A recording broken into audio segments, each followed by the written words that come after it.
Ukraine మీద గెలవడానికి అణుయుద్ధానికి కూడా సిద్ధమేనని రష్యా అధ్యక్షుడు పుతిన్ ప్రకటించిన విషయం తెలిసిందే. అయితే పుతిన్ మాటలను తేలిగ్గా తీసుకోవద్దని, అతను తలుచుకుంటే తీవ్ర పరిణామాలు చూడాల్సి ఉంటుందని 1962లో జరిగిన క్యూబన్ మిసైల్ క్రైసిస్ని గుర్తు చేశాడు అమెరికా అధ్యక్షుడు బైడెన్.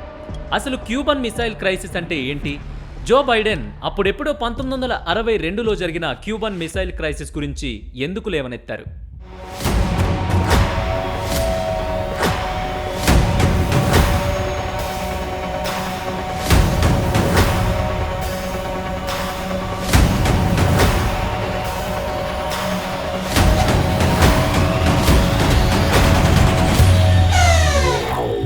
అమెరికాకి 90 మైళ్ళ దూరంలో క్యూబా అనే చిన్న దేశం ఉంది.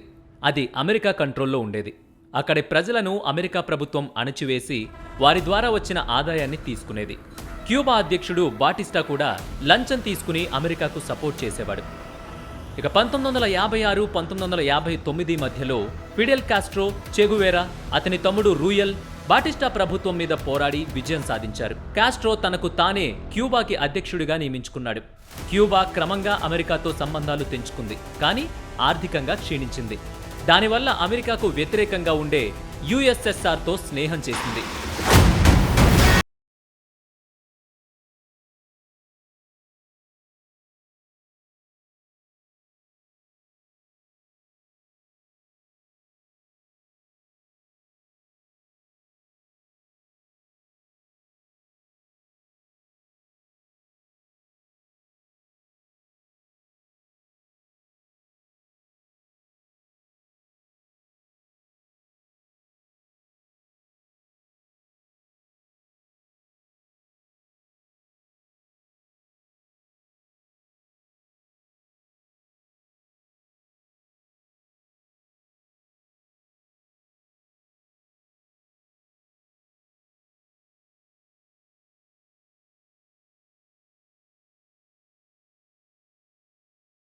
చివరికి ఇరు దేశాల అధ్యక్షులు లేఖల ద్వారా మాట్లాడుకొని ఒక ఒప్పందానికి వచ్చారు.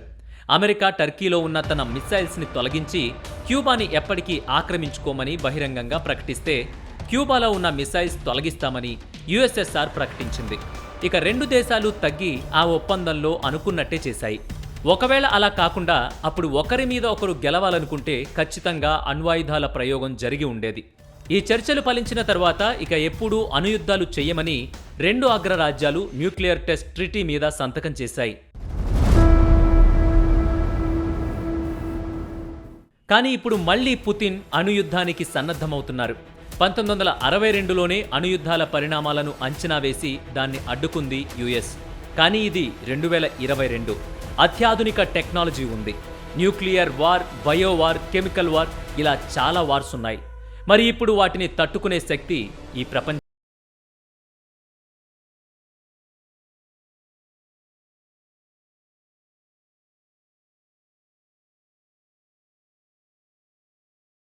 చేశారు.